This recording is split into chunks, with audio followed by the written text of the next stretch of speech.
ಅವತ್ತು ನಾವು ಇಲ್ಲಿ ಡಿ ಸಿ ಸಾಹೇಬರು ಕರೆದು ಈ ತರ ನಾವು ಮಾಡಬೇಕು ಅಂತ ಹೇಳಿದಾಗ ನಾವೆಲ್ಲ ಕೂತ್ಕೊಂಡು ಚರ್ಚೆ ಮಾಡಿದ್ವಿ. ಜಿಲ್ಲಾಧಿಕಾರಿಗಳು ಅವ್ರ ಚೇಂಬರ್ ಅಲ್ಲಿ ಚರ್ಚೆ ಮಾಡಿದ್ವಿ ಸರ್. ಅದು ಒಂದೇ ಉತ್ತಮವಾದಂತ ಕಾರ್ಯಕ್ರಮ ಇದು.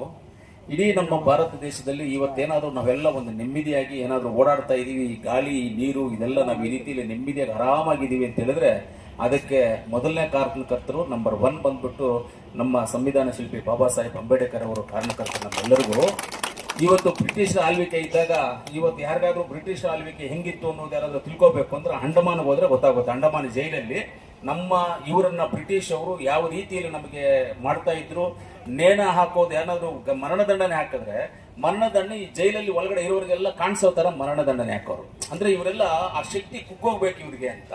ಆ ರೀತಿಯಲ್ಲಿ ನಮ್ಮ ಮೇಲೆ ದಬ್ಬಾಳಿಕೆ, ಆ ರೀತಿಯಲ್ಲಿ ನಮ್ಮನ್ನ ಯೂಸ್ ಮಾಡಿಕೊಂಡು ಜೈಲುಗಳು ಕಟ್ಟಾಕಿ ಏನೇನು ಕೆಲಸ ಕೊಟ್ಟಿದ್ದಾರೆ ಅಂತ ಚರಿತ್ರೆನೇ ಅಲ್ಲಿ ಅಂಡಮಾನ್ ಅಲ್ಲಿ ಮ್ಯೂಸಿಯಂ ಮಾಡಿದ್ದಾರೆ. ಅಲ್ಲಿದೆ ಎಲ್ಲ ಚರಿತ್ರೆ ಅದನ್ನ ನೋಡಿದ್ರೆ ಕಣ್ಣಲ್ಲಿ ನೀರು ಬರುತ್ತೆ ನಮಗೆಲ್ಲ.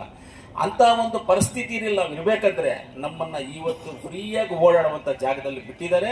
ನಾವು ಚೆನ್ನಾಗಿ ಊಟ ಮಾಡ್ತಾ ಇದೀವಿ, ಚೆನ್ನಾಗಿ ನಿದ್ದೆ ಹೋಗ್ತಾ ಇದೀವಿ, ಆರಾಮಾಗಿ ಕಾರುಗಳಲ್ಲಿ ಓಡಾಡ್ತಾ ಇದೀವಿ, ಇಂಥ ಕಟ್ಟಡಗಳಲ್ಲಿ ನಾವು ಇದೀವಿ, ಈ AC ರೂಮ್ ಅಲ್ಲಿ ಇದೀವಿ, ಇಂಥ ಫೋನ್ಗಳೆಲ್ಲ ಯೂಸ್ ಮಾಡ್ತಾ ಇದೀವಿ, ಇಂಥ ಬಟ್ಟೆಗಳು ಹಾಕಿದೀವಿ ಅಂದ್ರೆ ಅದಕ್ಕೆ ಮೂಲ ಕಾರಣಕರ್ತರು, ಅದಕ್ಕೊಂದು ದೇವರ ರೂಪದಲ್ಲಿ ಇರ್ತಕ್ಕಂಥ ನಮ್ಮ ಅಂಬೇಡ್ಕರ್ ಸಾಹೇಬರು ಇದಕ್ಕೆಲ್ಲ ಕಾರಣ. ಇವತ್ತು ಇಷ್ಟು ಆರಾಮಾಗಿರ್ಬೇಕು ಅಂದ್ರೆ ಹಳೇದು ಬಿಫೋರ್ ಇಂಡಿಪೆಂಡೆನ್ಸ್ ನೀವು ತಿಳ್ಕೊಳ್ಳಿ ನಮ್ಗೆ ಏನ್ ಕಷ್ಟ ಇತ್ತು, ಆಫ್ಟರ್ ಇಂಡಿಪೆಂಡೆನ್ಸ್ ತಿಳ್ಕೊಳ್ಳಿ ನಾವೇನ್ ಸುಖದಲ್ಲಿ ಇದೀವಿ ಅಂತ. ಇಷ್ಟೇ ಸಾಕು, ನಾವು ಬೇರೆ ಏನು ತಿಳ್ಕೊಳ್ಳೋದು ಬೇಡ. ಆವತ್ತಾಗ ಒಂದು ಒಳ್ಳೆ ಕೆಲಸ ಮಾಡ್ತಾ ಇದೀವಿ, ಚರಿತ್ರೆನಲ್ಲಿ ಉಳಿಬೇಕು.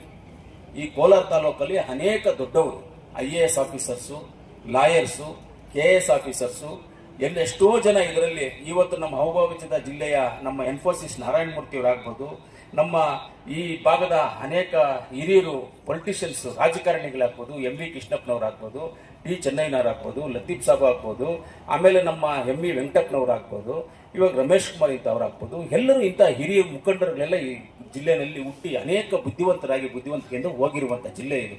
ಇಂಥ ಜಿಲ್ಲೆಯಲ್ಲಿ ಈ ಜಾಗದಲ್ಲಿ ಇಲ್ಲಿ ಅಂಬೇಡ್ಕರ್ ಸ್ಟ್ಯಾಚ್ಯೂ ಮಾಡೋದ್ರ ಒಂದು ಅರ್ಥ ಇದೆ. ನಾವು ಮಳೆ ಮಾಡಬೇಕು ಅನ್ನೋ ಒಂದು ಉದ್ದೇಶ ತಗೊಂಡು ನಾವು ಮಾಡಿದ್ವಿ ಇದನ್ನ. ಇದು ಇಷ್ಟೆಲ್ಲ ಮಾಡ್ಕೊಂಡು ಬರ್ಬೇಕಂದ್ರೆ ಜಿಲ್ಲಾಧಿಕಾರಿ ನಾವು ಕುತ್ಕೊಂಡು ಮಾತಾಡ್ಬೇಕಂದ್ರೆ ಹಿಂಗೆ ಮಾತಾಡ್ತಾ ಇದ್ವಿ. ಎಲ್ಲರೂ ನನ್ನ MLA ಅನುದಾನದಲ್ಲಿ 25 ಲಕ್ಷ ಕೊಡಬೇಕು, ನಜೀರ್ ಅಣ್ಣವರು 12.5 ಲಕ್ಷ, ಅನಿಲನ್ನ 12.5 ಲಕ್ಷ ಅಂದಾಗ ಆಮೇಲೆ ಅನಿಲನ್ನೇ 25 ಲಕ್ಷ ಕೊಟ್ಟರು. ಆಮೇಲೆ ನಾನು ಹೇಳಿದೆ ಸರ್ ಎಲ್ಲ ಶಾಸಕರಿಗೂ ಕೊಡಿ, ಎಲ್ಲ ಶಾಸಕರಿಗೂ ಮಾಹಿತಿ ಕೊಡಿ, ಎಲ್ಲರೂ ಏನೇನ್ ಮಾಡ್ತಾರೋ ಮಾಡ್ಲಿ ಅಂತ. ಆಮೇಲೆ ನಾನೇ ಅನ್ಕೊಂಡೆ ಯಾಕೆ ಎಲ್ಲರಿಗೂ ಆಗ್ಬೇಕು, ಕೋಲಾರ ಅಸೆಂಬ್ಲಿ ಕಾನ್ಸ್ಟಿಟ್ಯೂನ್ಸಿದು ಕೋಲಾರ ಜಿಲ್ಲಾಡಳಿತ ಇಷ್ಟು ಅಂತ ನಾನು ಯೋಚನೆ ಮಾಡಿದೆ. ಒಂದು ಕಡೆ ಮಾಡೋಣ ಅಂತ ಸರಿ ಬೆಳೆದ್ ಮೊದಲು ಹೇಳ್ಬಿಟ್ಟಲ್ಲ ಎಲ್ಲರಿಗೂ ಹೇಳಿ ಸರ್ ಅಂತ ಹೇಳ್ದೆ. ಹೇಳಿದ್ಮೇಲೆ ಆಯ್ತು ನಾನು ಎಲ್ಲರಿಗೂ ಮಾಹಿತಿ ಕೊಟ್ಟು ನಮ್ಮ ದುಡ್ಡೆಲ್ಲ ಕೊಡ್ತೀವಿ ಸರ್, ನಾವು ಮಿಕ್ಕಿದ್ದೇನಾದ್ರು ಬ್ಯಾಲೆನ್ಸ್ ಇದ್ರೆ ಹೇಳಿ ನಾನೇ ಕೊಟ್ಬಿಡ್ತೀನಿ ಅಂತ ಹೇಳಿದೆ. ಆಮೇಲೆ ಮೆಟ್ಲು ಇಳ್ಕೊಂಡು ಬರ್ಬೇಕಂದ್ರೆ ಯೋಚನೆ ಮಾಡಿದೆ. ನಾನು ಅಲ್ಲಿ ಮಾತಾಡಿದ DC ಅವ್ರ ಹತ್ರ ಕರೆಕ್ಟ್ ಇದೆ. ಯಾಕಂದ್ರೆ ಬಾಬಾ ಸಾಹೇಬ್ ಅಂಬೇಡ್ಕರ್ ಅವರು ಯಾರಿಗೋ ಒಂದು ಜಾತಿಗೋ ಒಂದು ಮನುಷ್ಯನಿಗೋ ಸ್ವಂತ ಅಲ್ಲ, ಒಂದು ಜಾತಿಗೋ ಒಂದು ಮನುಷ್ಯನಿಗೋ ಅವರು ಸೀಮಿತ ಅಲ್ಲ. ಇಡೀ ಭಾರತ ದೇಶದಲ್ಲ, ಇದು ವಿಶ್ವಕ್ಕೆ ಬೇಕಾಗಿರುವಂತ ಒಂದು ಮಹಾನ್ ವ್ಯಕ್ತಿ ಅಯ್ಯಪ್ಪ. ಆ ಮಹಾನ್ ವ್ಯಕ್ತಿಯನ್ನ ನಾನು ಒಬ್ಬನೇ ಮಾಡೋದಕ್ಕಿಂತ 4 ಜನನು ಸೇರ್ಕೊಂಡು ಮಾಡಿದ್ರು ಇದು ಉತ್ತಮವಾದಂತ ಕೆಲಸ ಅಂತ ಹೆಸರು ಬರುತ್ತೆ ಇದಕ್ಕೆ ಅಂತೇಳಿ. ಆಮೇಲೆ ಜಿಲ್ಲಾಧಿಕಾರಿಗೆ ಏನು ಹೇಳೋದು ಬೇಡ. ಇವಾಗ ನಾವೇನ್ ಹೇಳಿದ್ವಿ ಇದು ಪ್ರೋಸೆಸ್ ಅಂದ್ರೆ ಎಲ್ಲಾ ಶಾಸಕರನ್ನು ಕೇಳಿ, ಎಲ್ಲಾ MLC ಅವ್ರನ್ನು ಕೇಳಿ, ಎಲ್ಲಾ ಡಿಪಾರ್ಟ್ಮೆಂಟ್ ಇವಾಗ ಗ್ರಾಮ ಪಂಚಾಯತಿಯಿಂದ ನಾವೇನು ತಗೊಂಡಿದ್ರೆ ನಾವೇ ಮಾಡ್ಬೇಕಂದ್ರೆ 1.5 ಕೋಟಿ ದೊಡ್ಡ ವಿಷಯ ಎಲ್ಲ ಮಾಡ್ಬಿಡ್ತೀವಿ ನಾವು. ಗ್ರಾಮ ಪಂಚಾಯತಿಗೂ ಬಾಬಾ ಸಾಹೇಬ್ ಕೊಟ್ಟಿರುವಂತಹ ಬಾಬಾ ಸಾಹೇಬ್ ಅಂಬೇಡ್ಕರ್ ಅವರು ಕೊಟ್ಟಿರ್ತಕ್ಕಂಥ ಸಂವಿಧಾನನೇ ಓಡ್ತಾ ಇರೋದಲ್ಲಿ. ಯಾಕೆ ಅವರು ಭಾಗಸ್ಥರಾಗಬಾರ್ದು? ಅವರು ಭಾಗಸ್ಥರಾಗಬೇಕು. ಇದರಲ್ಲಿ ಎಲ್ಲಾ ಸಂಸ್ಥೆಗಳು ಭಾಗಸ್ಥರಾಗಬೇಕು. ನಮ್ಮ ಯೋಜನಾ ಪ್ರಾಧಿಕಾರ ಭಾಗಸ್ಥ, ಪಟ್ಟಣ ಪಂಚಾಯತಿ ಭಾಗಸ್ಥ, ಗ್ರಾಮ ಪಂಚಾಯತಿ ಆಗ್ಬೇಕು, EO ಆಫೀಸ್ ಆಗ್ಬೇಕು, ಜಿಲ್ಲಾ ಪಂಚಾಯತಿ ಆಫೀಸ್ ಆಗ್ಬೇಕು, ಜಿಲ್ಲಾಧಿಕಾರಿಗಳ ಕಚೇರಿ ಇದರಲ್ಲಿ ಭಾಗಸ್ಥರಾಗಬೇಕು. ಎಲ್ಲರೂ ಭಾಗಸ್ಥರಾಗಬೇಕು ಉದ್ದೇಶದಿಂದ ಎಲ್ಲರೂ ಸೇರಿ ಇದನ್ನು ಮಾಡೋಣ ಅಂತ. ಆಮೇಲೆ ನಾನು ಸುಮ್ಮನೆ ಆಗ್ಬಿಟ್ಟೆ, ನಾನು ಎಲ್ಲರಿಗೂ ಸ್ವಂತ, ಇದು ನನ್ನ ಒಬ್ಬನಿಗೆ ಸ್ವಂತ ಅಲ್ಲ, ನಾನು ಒಬ್ಬನೇ ಮಾಡ್ಬೋದು, 1.5 ಕೋಟಿ ದೊಡ್ಡ ವಿಚಾರ ಅಲ್ಲ ಅಂತೇಳಿ ಅವಾಗ ನಾವು ಯೋಚನೆ ಮಾಡಿದಾಗ ಅದೇ ರೀತಿಯಲ್ಲಿ ಇವತ್ತು ಆ ಒಂದು ಕಾರ್ಯಕ್ರಮವನ್ನ ಮಾಡ್ತಾ ಇದ್ದೀವಿ. ಒಂದು ಒಳ್ಳೆ ಉತ್ತಮವಾದಂತಹ ಕಾರ್ಯಕ್ರಮ. ಏನಂದ್ರೆ ನಮ್ಮ ಗುರಿಯೆಲ್ಲ ಒಂದೇ, ಆದ್ರೆ ನಮ್ಮ ಕೈಯಲ್ಲಿ ಏನಾದ್ರೂ ಒಳ್ಳೇದ್ ಮಾಡ್ತೀವಿ. ನಮ್ಮ ಕೈಯಲ್ಲಿ ಏನು ಮಾಡೋಕ್ಕಾಗಲ್ಲ ಅಂದ್ರೆ ನಮ್ಮ ಮನೇಲಿ ಊಟ ಮಾಡ್ಕೊಂಡು ಗಂಜಿಗೆ ನೆಮ್ಮದಿಯಾಗಿ ಮಲ್ಕೊಂಡು ನಿದ್ದೆ ಬರುವಂತದನ್ನ ತಗೊಳ್ಳೋದಕ್ಕೆ ಆಸೆ. ಅದಕ್ಕೆ ನಮ್ಗೆ ಏನಂತ ಹೇಳಿದ್ರೆ ಯಾವುದೇ ಕೆಲಸ ಮಾಡಕ್ ಹೋದ್ರು ಈಸಿಯಾಗಿ ಮಾಡ್ಕೊಂಡು ಹೋಗ್ತೀವಿ. ಆರೋಪಗಳು ಪ್ರತಿ ಆರೋಪಗಳು 100 ಬರ್ಬೋದು, ಅದರಿಂದ ನಾವು ಹೋಗ್ತಾ ಇದ್ರೆ ನಮ್ಮ ಕೆಲಸಗಳು ನಾವು ಮಾಡೋಕ್ಕಾಗೋದಿಲ್ಲ. ಅದರಿಂದ ನಾವು ಹೋಗಬಾರದು. ಮಾತಾಡೋದು ನೀವು ದೊಡ್ಡವರಪ್ಪ, ನೀವು ದೇವರು ಅನ್ಬೇಕು, ನಾವು ಹೋಗ್ತಾ ಇರ್ಬೇಕು, ನಮ್ಮ ಕೆಲಸಗಳು ನಾವು ಮಾಡ್ಕೊಂಡು ಹೋಗ್ತಾ ಇರಬೇಕು. ನನ್ನ ಮನಸ್ಸಿಗೆ ಅನಿಸಿದ್ದನ್ನ ಒಳ್ಳೆಯದನ್ನ ನಾವು ಮಾಡಿದ್ರು ತುಂಬಾ ಉತ್ತಮವಾದಂತ ಕೆಲಸ. ಈ ಜಿಲ್ಲಾಡಳಿತ ಭವನ ಇಲ್ಲಿ ಆಗ್ಬೇಕಂದ್ರೆ ನಾನೇ ಕಾರಣ. ಅವತ್ತು ಈ ಜಾಗನ ಗುರುತಿಸಿದ್ದೆ ನಾನೇ ಸರ್, ಇದು ಈ ಜಾಗನ ಗುರುತಿಸಿದ್ದೆ ನಾನು ಜಿಲ್ಲಾಧಿಕಾರಿ ಕಚೇರಿ ಇಲ್ಲಿ ಆಗ್ಬೇಕು ಅಂತ.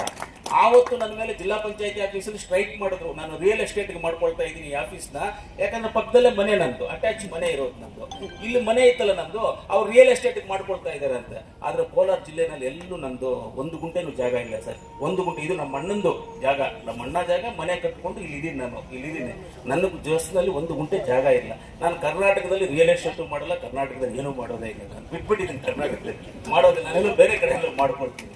ಆವಾಗ ನನ್ನ ಮೇಲೆ ಆರೋಪ ಮಾಡ್ಬೇಕು, ಸ್ಟ್ರೈಕ್ ಮಾಡೋದು. ಅವ್ರ ಮನೆ ಪಕ್ಕದಲ್ಲಿ PWD ಕಾರ್ ಪ್ಲಾಂಟ್ ಇದೆ, ಅದರಿಂದ ಅವರು ರಿಯಲ್ ಎಸ್ಟೇಟ್ಗೆ ಇದು ಮಾಡ್ಕೊಳ್ತಾ ಇದ್ದಾರೆ ಅಂತ ಹೇಳೋದು. ಮಾಡ್ಕೊಳ್ಳಿ ಬಿಡಪ್ಪ, ಯಾರೇನು ಮಾಡ್ಕೊಂಡ್ರು ಮಾಡಿ. ಇವತ್ತು ಜಿಲ್ಲಾಡಳಿತ ಭವನ ಇಲ್ವಂತ, ಎಲ್ಲರಿಗೂ ಸೆಂಟರ್ ಆಯ್ತಾ, ಮುಳಬಾಗ್ಲಿಂದ ಬರ್ಬೋದು, ಶ್ರೀನಿವಾಸಪುರ ಅಂತ ಜಾಗದಲ್ಲಿ ಹೈವೇ ರೋಡಲ್ಲಿ ಇವತ್ತು ಬಾಬಾ ಸಾಹೇಬ್ ಅಂಬೇಡ್ಕರ್ ಅವರ ಪುತ್ಥಳಿಯನ್ನು ನಾವು ಮಾಡ್ತಾ ಇದೀವಿ ಅಂದ್ರೆ ಇದು ಐತಿಹಾಸಿಕ ಕಾರ್ಯಕ್ರಮ. ಇದರಲ್ಲಿ ಎಲ್ಲರೂ ಭಾಗಸ್ಥರಾಗಬೇಕು. ನಾನು ಇನ್ನ ಎಲ್ಲರಿಗೂ ನಾನು ಮನವಿ ಮಾಡ್ತೀನಿ, ವೇದಿಕೆ ಮೇಲೆ ಇರ್ತಕ್ಕಂಥವ್ರು, ನಿಮ್ಗೆ ಯಾರೆಲ್ಲ ಏನಾದ್ರು ಶಕ್ತಿ ಇದೆ, ಒಂದು ಇಟ್ಕೆ ಕೊಡ್ರಿ, ಇಲ್ಲ 1-2-3 ಜನ ಸೇರಿ ಒಂದು ಸಿಮೆಂಟ್ ಮೂಟೆ ತಗೊಂಡು ಭಾಗ ಇರ್ಲಿ, ನಿಮ್ದು ಇರ್ಲಿ ಅಂತ. ದುಡ್ಡಿದೆ ನಮ್ಮ ಹತ್ರ, ಮಾಡೋದಕ್ಕೆ ದುಡ್ಡಿದೆ, ದುಡ್ಡು ಕೊರತೆ ಏನು ಇಲ್ಲ. ನಿಮ್ಗೆ ಬೇಕಂದ್ರೆ ಒಂದು ಇಟ್ಕೆ ತಗೊಂಡ್ಬಂದು ಕೊಡ್ರಿ, ಇಲ್ಲ ಎಲ್ಲರೂ ಒಂದು 10 ಜನ ಸೇರಿ ಒಂದು ಸಿಮೆಂಟ್ ಮೂಟೆ ತಗೊಂಡ್ಬಂದು ಕೊಡ್ರಿ, ಅವರಲ್ಲಿ ನಾವೆಲ್ಲರೂ ಭಾಗಸ್ಥರಾಗೋಣ ಅಂತ ಹೇಳ್ತಾ, ಇವತ್ತು ಒಳ್ಳೆ ಕಾರ್ಯಕ್ರಮ. ಇವತ್ತು ನಮ್ಮ ರಿಸರ್ವ್ ಬ್ಯಾಂಕ್ ಸ್ಥಾಪನೆ ಆಗಿರುವಂಥದ್ದು, ಇವತ್ತು ನಮ್ಮ ಬಾಬಾ ಸಾಹೇಬ್ ಅಂಬೇಡ್ಕರ್ ಅವರ ಪುತ್ಥಳಿಯನ್ನ ಮಾಡೋದಕ್ಕೆ ಗುದ್ದಲಿ ಪೂಜೆ ಮಾಡಿರುವಂಥದ್ದು, ಇವತ್ತು ನಮ್ಮ ಕೋಲಾರ ಜಿಲ್ಲೆಗೆ ಮೆಡಿಕಲ್ ಕಾಲೇಜನ್ನ DPR ಮಾಡೋದಕ್ಕೆಲ್ಲ ಅಧಿಕಾರಿಗಳು ಬಂದಿದ್ದಾರೆ. ಆ DPR ವಿಚಾರ ನಿನ್ನೆ ನಾನು ಜಿಲ್ಲಾಧಿಕಾರಿಗಳಿಗೆ ಲೆಟರ್ಗಳೆಲ್ಲ ಕಳಿಸಿದೆ.